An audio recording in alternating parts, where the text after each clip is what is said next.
Вестта за раждането на Йоан Предтеча.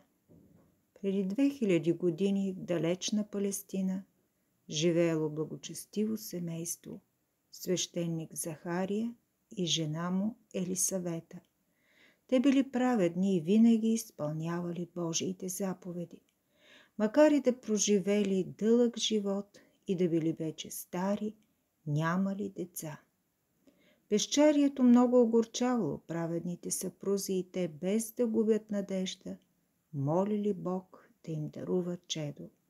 Веднъж, когато Захария служил в Божия храм, му се явил ангел Господен Гавриил и му възвестил, че неговата молитва е чута и скоро на тях с Елисавета ще им се роди син, когото трябва да нарекат Йоан.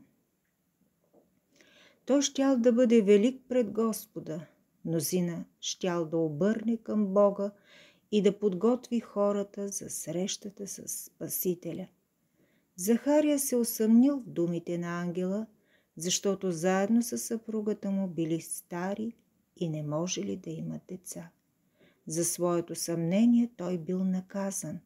Ангелът му казал: ще бъдеш ням, докато не се сбъднат думите ми. Когато Захария излязъл при народа, наистина не можел да изрече и дума и се обяснявал със знаци. Тогава всички разбрали, че свещеник Захария е имал видение в храма.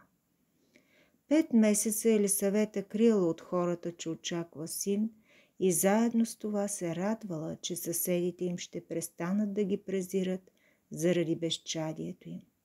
В древността пророците, тези свети, Божии човеци, предсказвали, че Господ Спасител ще дойде на земята за спасението на човечеството.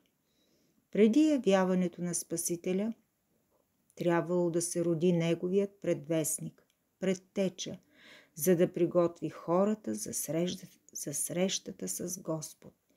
За Йоан Предтеча Господ известил на хората чрез пророк Малахия: ето, аз пращам ангела си и той ще приготви пътя пред мене.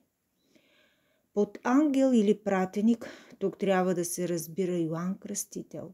Другите пророци, много преди идването в света на Христос, предсказали, че той ще се роди от дева, указали мястото и времето на неговото раждане, говорили за неговите кръстни страдания и възкресения, учили хората на истинската вяра, призовавали към покаяние, вярност към Бога, учили на любов към ближните.